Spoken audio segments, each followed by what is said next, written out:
Today we are making small batch sugar cookies. I've taken my favorite sugar cookie recipe of all times, and let me tell you, I've made a lot of sugar cookies, and I've reduced this recipe down to just 6 cookies.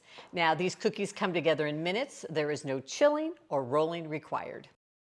All right, just note, this recipe has no eggs in it. I can't tell you how many comments I've gotten over on my blog for the full-size version of this recipe saying, did you forget the egg? No, I did not forget the egg. There is no egg in these cookies. So if you've got someone who has an egg allergy, this is a perfect cookie recipe for them. Okay, we're going to start our cookie batter with a 1/4 cup of softened butter. Now I like to, with my small batch cookie recipes, I like to mix them by hand because then you have less of a tendency to over mix them, and over mixing cookies makes them tough.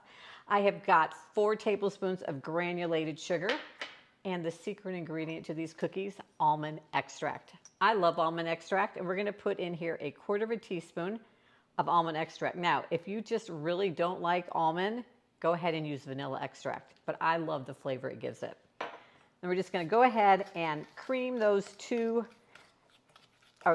ingredients together. This is why you want to make sure you have softened butter. Into our butter mixture, we are going to add just a pinch of salt, a 1/4 teaspoon of baking powder, and then a 1/2 cup plus 2 tablespoons of all-purpose flour. All right, and then we're just going to mix that together just until it comes together. The actual heat of your hands is going to help to bring that dough together.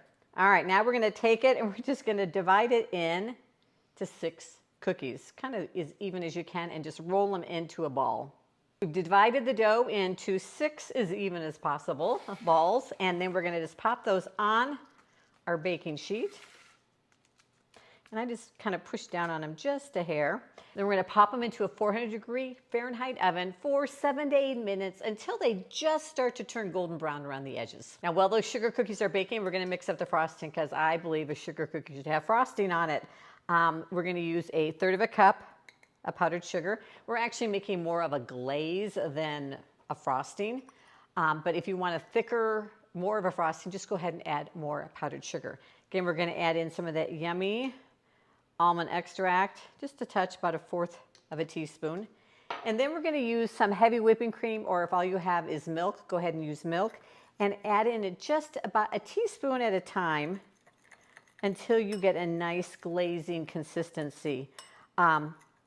If you get too much cream in, it gets too thin, just add some more powdered sugar in, or if it's still too thick, go ahead and add in more of your milk or cream. Depending on the thickness of your milk, where the whipping cream is thicker than regular milk, you're going to need probably more whipping cream than milk because of the thickness. All right, I've got a nice glazing consistency, and we're ready when those cookies come out of the oven.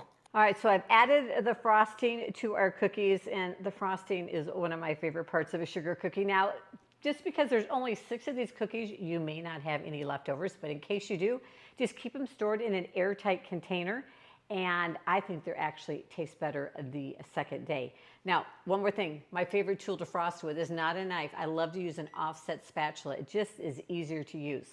And this recipe, if you're interested, is available in a recipe sheet. You can find all of that information in the description down below. Be sure to check out my other small batch cookie recipes and my giant cookie recipes, which are all down there. And I'll see you in the next video.